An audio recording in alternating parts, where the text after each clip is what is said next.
I'm Lynn Lemaster. I'm behind the camera here, and I'm speaking with Michael Lamar, City Manager for the City of Prescott. And we wanted to just bring some information to the community that is probably of interest and, clear some things up. Thanks, Lynn. Thanks for doing this. I'm hoping that maybe we could have an ongoing series where I just talk to you and talk to the community and really not try to sway people's opinions about anything, just present facts and let people draw their own conclusions about what's going on in the community, more specifically Prescott. But what impacts Prescott also impacts Western Yavapai County and the whole region.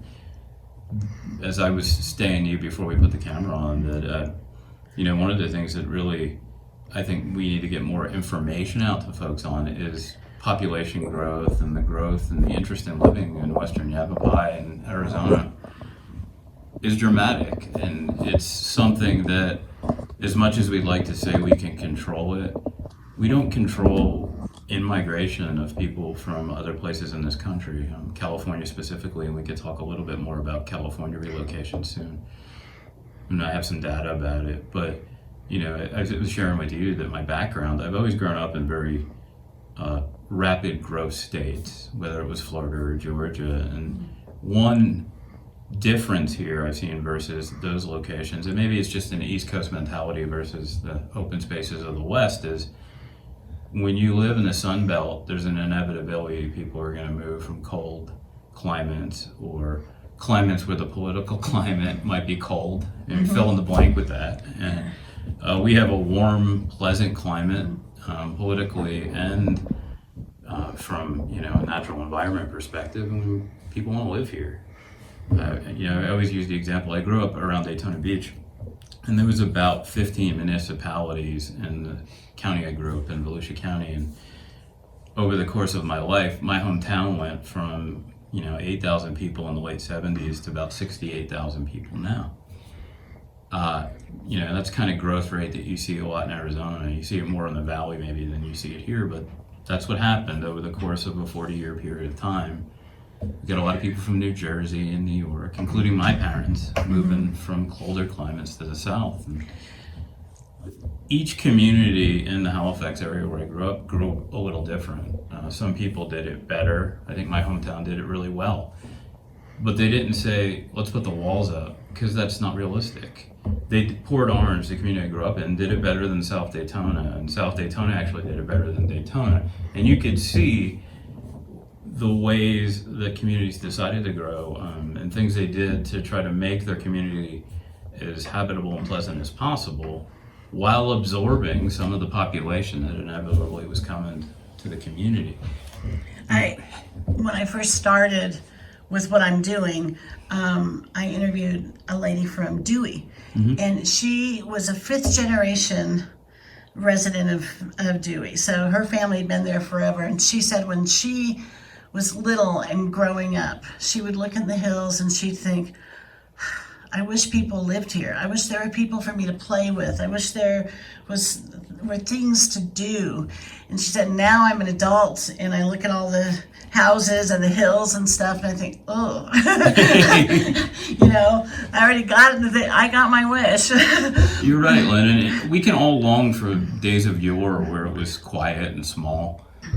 It's just not the way the world works. We live in a place that's very highly sought after.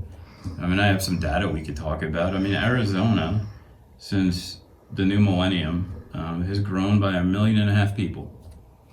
And over that same period of time, Prescott's grown by about 12,000. In my mind, us growing by 12,000 when 1.5 million people have relocated to this state, it's absorbable. It's okay. It's less than 1% of the whole growth of the state. Yeah. I don't know how you can make that any less or more manageable, because in my mind, that is a manageable amount. That's a 21-year period of time, 11,000 people. It's easy math. What is it, 500 people a year? 700 people a year? Yeah. When the state's grown at exponential rates, we've grown 104% since 1990. We've grown 75% since 1990. We're not outpacing the state of Arizona. In fact, we're a third lower. And some of our neighbors, and this isn't throwing off, they've just had different development patterns. Yeah. Since 1990, PV's grown 443%. That's significant. They've gone from a population of 8,800 people to a population of 48,000 people. We've gone from a population of 26,000 people to 46,000 people. That's since 1990, so we've gone over a 30-year period of time, we've grown by 20,000 folks. Yeah. Okay, the population of the state of Arizona has doubled over that period of time. You have to acknowledge where you live. And as I like to say, you can stop growth and development in Kauai because you're the only game in town. Right. You could move to Seligman. Yes. And a lot of the negative impacts people feel aren't necessarily COP, City of Prescott problems, that they're regional problems. Mm-hmm. I'm very proud that we're still the economic engine of this region. But what does that mean? Well, at 8 o'clock in the morning, people are driving here to go to work. Right. And at 5 o'clock in the afternoon, they're driving home. Yeah. And the other thing you and I talked about off air, and we can get into this at another one of these, is the price of housing. The further you get away from Prescott, the more affordable it is. But right now, nothing's affordable. It's true. We've all been looking around at the real estate market, and my head spins about what the prices of homes are. But set all of that aside and go back to my initial premise. People want to live here. The example I always use is a cop in Anaheim. You can put 20 years in Southern California as a law enforcement officer, especially in the environment we're living in now where it's really attractive to be a law enforcement officer in Prescott. You decide if it's attractive to be a law enforcement officer in Southern California. But you can cash out. Maybe you bought your home in Anaheim 20 years ago for, $500,000, $250,000, and now it's worth $1 million. Mm-hmm. You gonna stay? Probably not. A lot of you are gonna choose to leave. Some of you are going to choose to live in Arizona, and then a few of you are going to choose to live in western Yavapai County, and then even a few of you are going to live in Prescott. But that pattern's not going away. And there is nothing that local governments can do to make that stop. No, probably not. There's probably even laws. There are. You can't put signs up on your, entrances saying, if you're from California, turn around and go away, I don't think it's even legal. I think it could be considered discrimination. Since from a period of 2010 to 2018, 500,000 Californians relocated to Arizona.